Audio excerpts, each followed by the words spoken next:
Oh, and we should note that my single knight decided to start booking towards a far corner to conserve his points, and he was actually march blocked, which was a surprise to both of us because we'd never seen anything march blocked in 8th edition.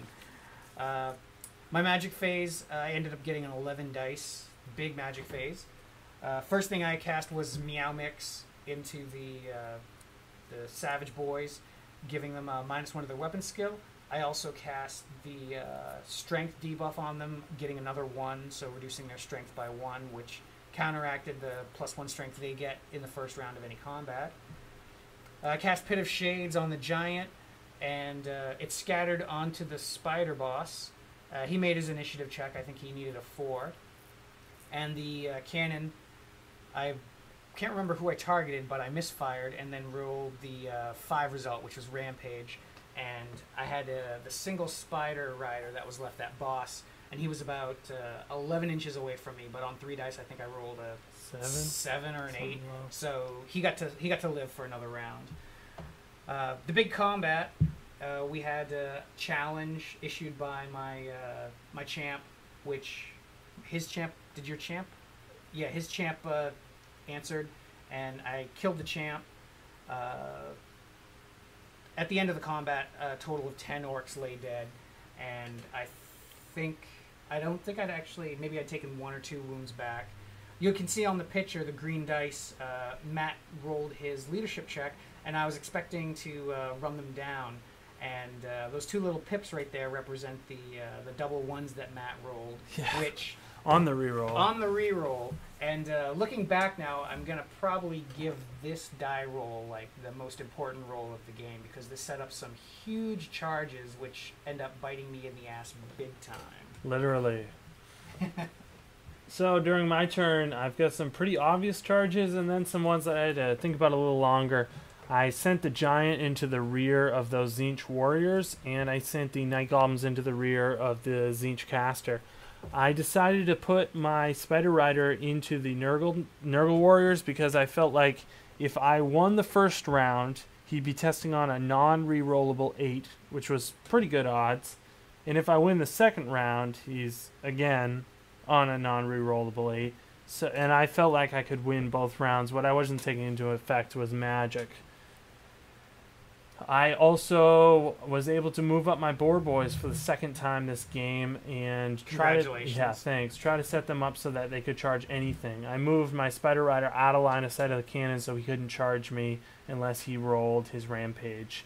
In the big combat in the center, my giant really came through for me. He did his swing with club and his thunder stomp and took out 5 warriors.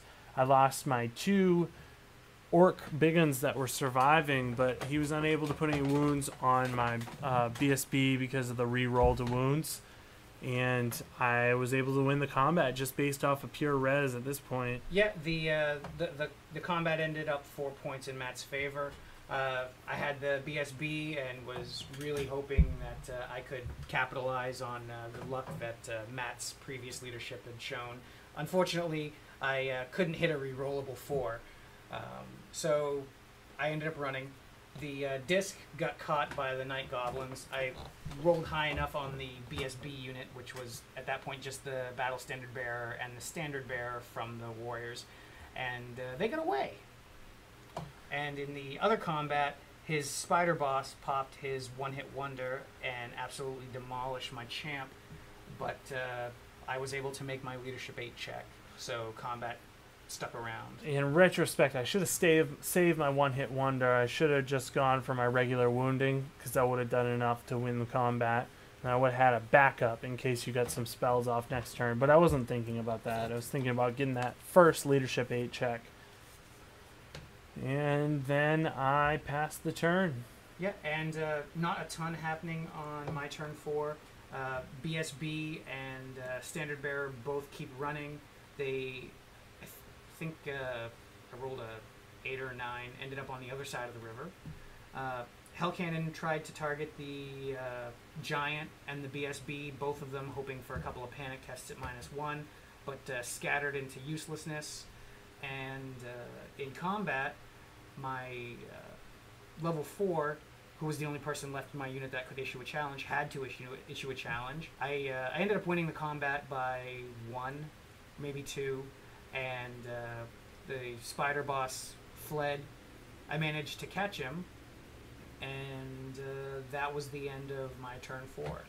Well, you had the spells on me. You had my web skill reduced and my toughness reduced. Yeah, so I was. You were hitting me less often. I was hitting you easier, and I was also wounding you easier. Yeah, I just wasn't able to land any hits, and I just lost off the static combat res of your war banner.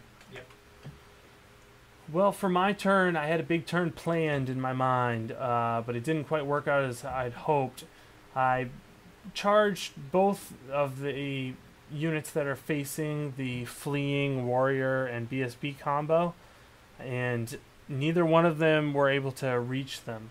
You rolled boxcars on my first flee, which got them way down the table, so nothing was getting to them. And I barely got to move my BSB at all. He moved 2 inches, and my giant moved maybe 4 inches, which was not enough to get out of the way to allow my boar boys to charge through. So my night goblins went in unsupported against the warriors, which was absolutely not what I planned. We actually forgot about the animosity rolls at this point, and Matt then remembered them. And to counteract those ones, the boar boys actually rolled a 6 here and rolled a whole 1 inch on his number 6 animosity, which didn't do anything for me besides stop 1 inch away from the giant, who didn't really move that far.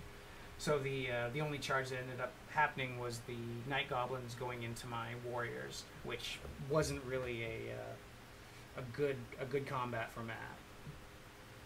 Yeah, and as can be expected, the warriors were able to do enough wounds to win the combat, and unfortunately I wasn't able to make my re-rollable 5 steadfast. He won, he chased, and he ended up right in front of my boar boys, and he's got a decision here as his turn gets passed. It's either charge those boar boys and risk bouncing, or getting charged by the boar boys. So it's pretty obvious what he does in his turn. Yeah, unlike 7th edition, the charge isn't quite as important as it used to be.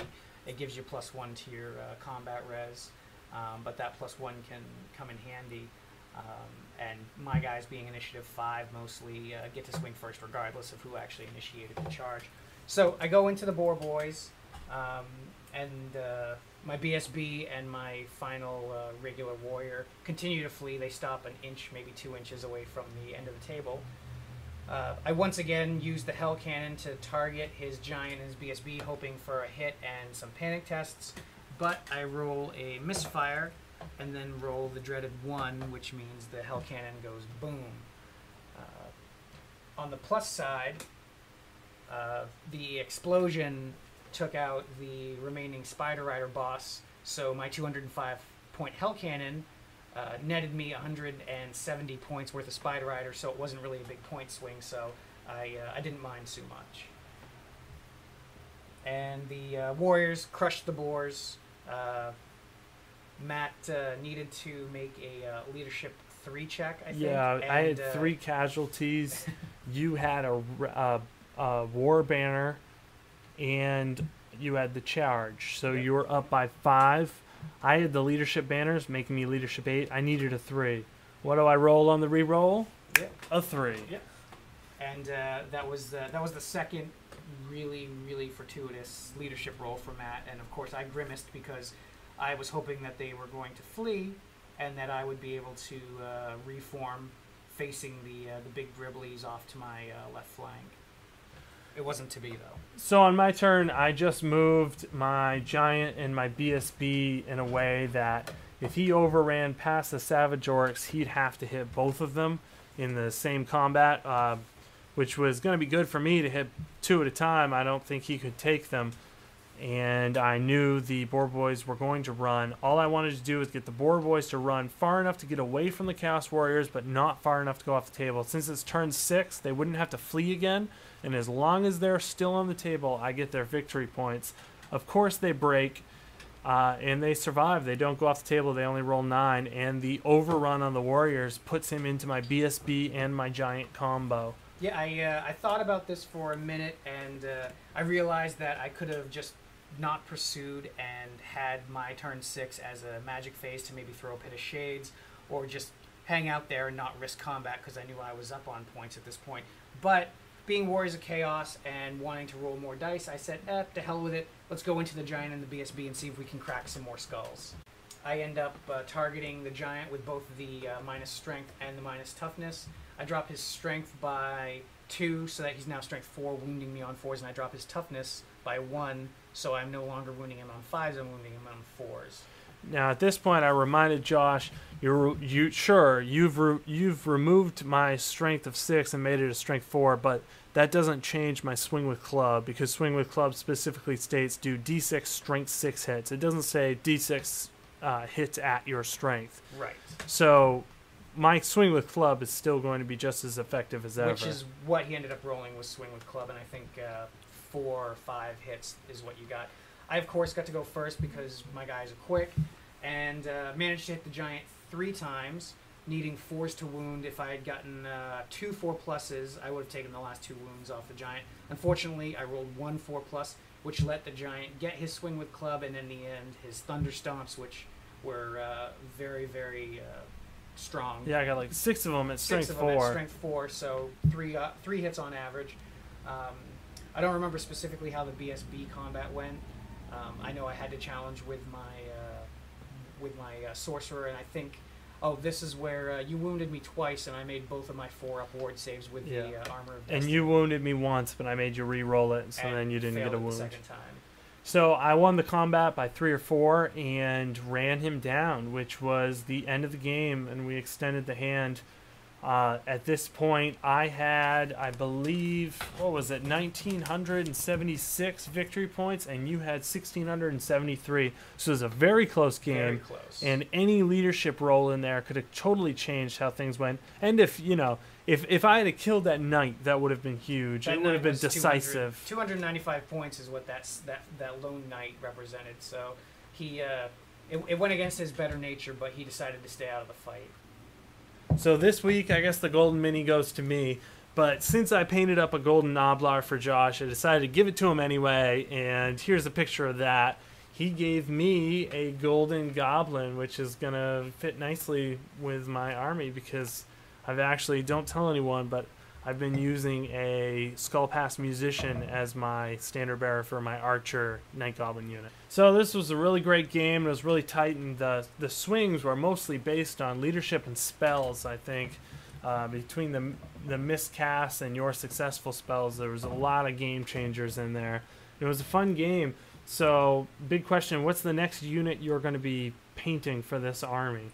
Well, I've got 12 Chaos Warriors sitting on my table right now. I based them and painted the base last night, so now I just need to actually paint the models. 6 of them will be going into the Nurgle Warriors to give them 18, and 6 of them will be going into the Zench Warriors to give them 18, which is a good number for 8th edition because of the big spells that are getting chucked. I don't know what I'd paint up for this army. I think I have pretty much everything I want at this point. I really like the way it worked, although I think a black orc on boar would work really well in those boar boys to make it so that they can actually fight in the combat a little more. I'll go. You probably won't roll another animosity on them for the next 6 months. So yeah, well, hopefully you got all those ones out of your system. Yeah, hopefully. Well, it was a good game with Josh, and this was a pretty quick battle report. Next week, I'm going to be playing Ragnar of the Lost Legion, and he's also a Daka Daka veteran. I believe his handle on there is Manahine. He's a moderator. And he's one badass motherfucker. Yeah, he's a 40k god, apparently. All right, thank you for coming to watch the battle for bragging rights. We'll be back next week.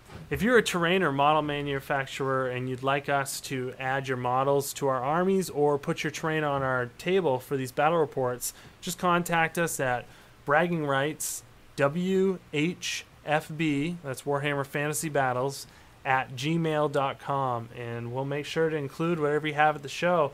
We've already done a couple pieces from 2 manufacturers and put them into episodes 1 and 2, and we'd like to do that a little bit more.